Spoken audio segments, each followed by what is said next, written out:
Be me, Arya, 34. Human Resources Director at manufacturing company. Been revolutionizing workplace culture for 3 years now. Finally implementing the changes this backwards industry desperately needs. Today feels different though. Something big is happening. Sitting in my corner office, reviewing the quarterly anonymous employee satisfaction survey results. Always look forward to these, because they validate the progressive policies I've been championing. Open the PDF file expecting the usual mix of responses. Scroll down to the section about workplace concerns and threats. Nearly dropped my coffee mug.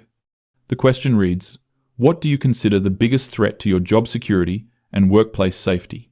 Expected answers about machinery, accidents, chemical exposure, maybe layoffs. Instead staring at a pie chart that makes no sense. 99% of male respondents selected Human Resources Department policies and enforcement. 1% selected physical workplace hazards. This has to be wrong. Reread the question 3 times. Check the methodology notes. Sample size: 847 male employees across all departments. Response rate: 94%. Margin of error: less than 1%. My hands are literally shaking. This is impossible. I've spent years creating inclusive spaces, addressing systemic inequalities, protecting vulnerable workers. How could they see my department as threatening? Clearly, there's been some kind of error in data collection. Immediately call Maverick from IT. He helped design the survey platform. Maverick, I need you to double-check the survey results. There's obviously been a mistake. What kind of mistake, Arya? The male employees apparently think human resources is a bigger threat than actual safety hazards. That's clearly wrong. Long pause on the line. I ran diagnostics twice. Everything's working correctly. Well, run them again. This data is impossible.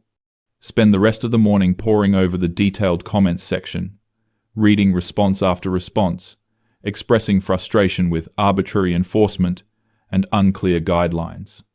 One comment reads, walking on eggshells every day, never know what innocent remark will get flagged. Another says, feel like I'm being watched constantly, afraid to have normal conversations. This is clearly a coordinated effort, probably organized by some disgruntled employees who resist progressive change, need to address this head-on before it spreads. Decide to schedule individual meetings with department heads.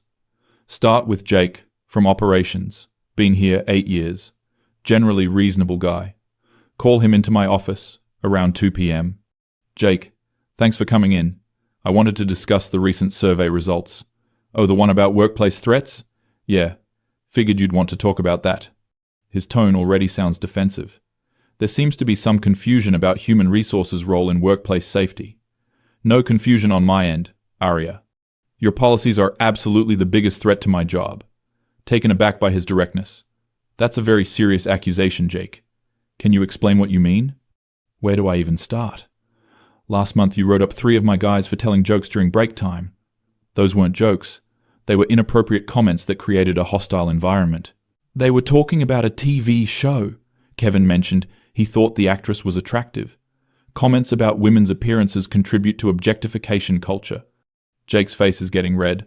Arya, these are grown men having normal conversations. You're creating an environment where nobody can relax. I'm creating an environment where everyone feels safe and respected. Safe from what? Kevin's been here 12 years. Never had a single complaint until you decided his opinion about a TV actress was dangerous. This conversation is going nowhere. Jake clearly doesn't understand the broader context of workplace dynamics. Jake, I appreciate your perspective, but there are complex power structures at play that you might not fully grasp. He stands up abruptly. There's that condescending tone again. You want to know why we all voted human resources as the biggest threat? Because you talk to us like we're children or potential criminals. I speak to everyone with respect and professionalism. No, you speak to women like colleagues and men like suspects. That's completely unfair. Jake, that's not true. I apply policies consistently across all demographics. Really? Because last week Sarah from accounting made the exact same comment about that actor in the superhero movie, and somehow that wasn't objectification. Different situations require different responses. Context matters, Jake. Historical power dynamics between men and women create different implications for similar statements. He's shaking his head. Listen to yourself, Arya. You're saying the same words mean different things depending on who says them. That's not equality. He clearly doesn't understand intersectional analysis. This is exactly why these policies are necessary. Jake, I think this conversation demonstrates why continued education about workplace inclusivity is so important. Education? You mean those mandatory seminars where you lecture us about unconscious bias for 3 hours? Those sessions provide valuable insights into... They're humiliating. You had us do role-playing exercises where we had to practice not being offensive, like we're toddlers learning not to hit. Those exercises are evidence-based training methods. Professional development sometimes involves uncomfortable growth. Jake, uncomfortable? Try demoralizing. You want to know what my takeaway was from that session? Waiting for his response. That you fundamentally don't trust any of us. That you assume we're all one comment away from harassment. That's not the message those trainings are designed to convey. The goal is prevention and awareness, not assumption of guilt. Then why does every example in your presentations feature men as perpetrators and women as victims? Because those reflect real-world statistical patterns. I use realistic scenarios based on documented workplace incidents. Every single one? In 3 hours of training, you couldn't think of one example where a woman might cross a line? This is becoming unproductive. Jake is clearly too emotionally invested to engage rationally. Jake, I think we should continue this conversation when you've had time to process. Process what? The fact that you've created an environment where half your workforce lives in constant fear of saying the wrong thing? That's a significant exaggeration. Is it? Because Danny from maintenance told me he's started eating lunch in his truck because he's afraid to join conversations in the break room. If Danny feels that way, he should come speak with me directly. Anonymous surveys aren't the appropriate venue for addressing specific concerns. Anonymous? You want names? Fine. Let me get Maverick, Kevin, Robert, and Tyler up here right now. Jake, I don't think a group confrontation would be productive. Neither did I, until I realized you're never going to listen to one person at a time. Before I can respond, Jake's already on his phone. Maverick? Yeah, come up to Arya's office. Bring Kevin and the others. This is escalating unnecessarily. Jake, I really think we should schedule separate meetings. Why? Afraid to hear from multiple people at once? Afraid the pattern might become obvious? Within 10 minutes, 5 men are crowding into my office. Maverick from IT, Kevin from operations, Robert from sales, Tyler from quality control, all looking frustrated and determined. Maverick speaks first. Arya, we've been talking, and Jake's right. We need to address this situation directly. I'm always available to discuss workplace concerns through proper channels. Proper channels? You mean the ones where you take notes and then implement new policies based on our feedback? That's not how the process works. I document conversations to ensure consistent policy application. Kevin jumps in. Those notes you take, do they ever include anything positive about male employees? I document all relevant workplace interactions. That's not what I asked. When's the last time you wrote something good about one of us? I maintain professional documentation, focused on improvement opportunities. My role requires focusing on areas that need attention. Tyler steps forward. See, that's the problem right there. You only see us as problems that need attention. That's not accurate, Tyler. I work with all employees to maximize their potential. When? When do you work with us? Because every interaction I've had with you has been about something I did wrong. Professional development often involves corrective guidance. Growth requires acknowledging areas for improvement. Robert, who's been quiet, finally speaks. Arya, do you actually like men? That's an inappropriate question.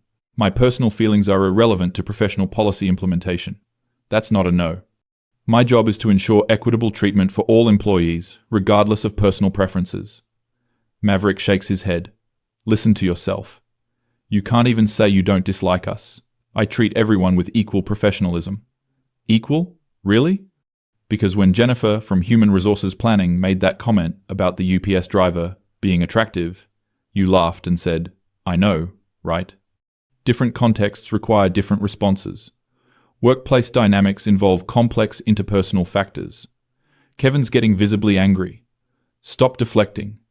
Just admit you have different standards for men and women. I apply policies consistently within appropriate contextual frameworks. contextual frameworks? Just say, double standards. ARIA. That's a fundamental misunderstanding of how systemic inequalities function. Historical power imbalances require nuanced approaches to achieve true equity. Jake slams his hand on my desk. There it is. You think we're all oppressors who need to be controlled. I never said that. You don't have to say it. It's obvious in every policy you've implemented. My policies are designed to protect all employees. Workplace safety requires proactive measures to prevent harassment and discrimination. Tyler starts pacing. Safety. From what? ARIA? Name one incident of harassment in this company before you got here. The absence of reported incidents doesn't mean incidents didn't occur. So you're solving problems that might have existed but probably didn't? Prevention is more effective than reaction. Robert's voice rises. Prevention of what? Us being normal human beings? Professional behavior standards benefit everyone. Whose standards? Because none of us agreed to live under your personal definition of professional. These standards are based on established best practices. Industry research supports comprehensive workplace conduct policies. Maverick pulls out his phone. Want to know what industry research says? I looked it up after your last training session. I'm familiar with current literature. Really? Because according to the Society for Human Resource Management, companies with overly restrictive policies see decreased productivity and increased turnover. That study doesn't account for long-term cultural benefits. Immediate metrics don't reflect comprehensive cultural transformation. Kevin throws his hands up. Cultural transformation? You mean creating a culture where half the workforce is afraid to speak? Open communication flourishes in environments free from harassment. Free from harassment or free from masculinity? Because it seems like you're trying to eliminate anything remotely male from this workplace. That's a significant mischaracterization. Gender equality doesn't require eliminating masculine traits. Jake leans forward. Then explain why every policy you've implemented targets male behavior specifically. Policies address documented problematic patterns. Documented where? By who? You. By research institutions and workplace advocacy organizations. Multiple credible sources inform policy development. Tyler sits heavily in a chair. Aria, do you realize that you've never once admitted you might be wrong about anything? I'm always open to constructive feedback. No, you're not. Every time we explain how your policies affect us, you explain why we're wrong to feel that way. Feelings aren't the basis for professional policy decisions.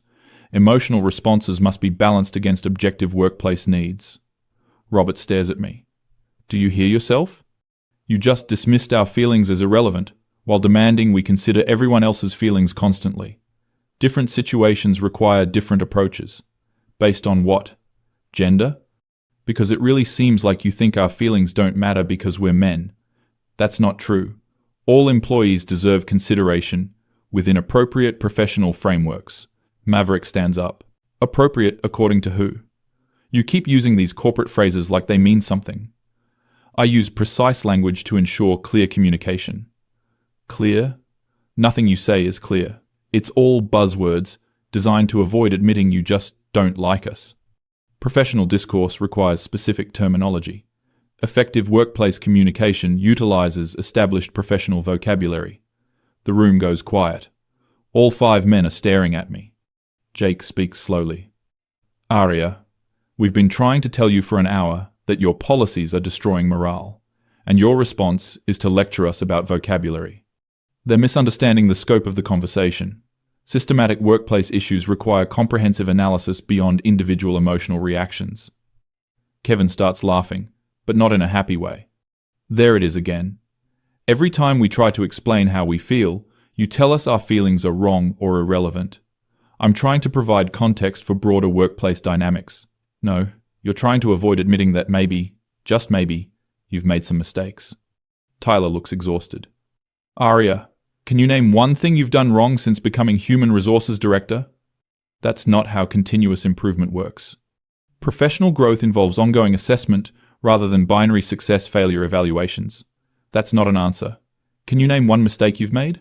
I continuously evaluate and refine approaches based on emerging best practices. Robert shakes his head. She literally cannot admit fault. Not even a small one. My role requires confident leadership in implementing necessary changes. Confident leadership or stubborn refusal to listen? There's a difference between confidence and stubbornness. Effective leadership sometimes requires maintaining position despite opposition.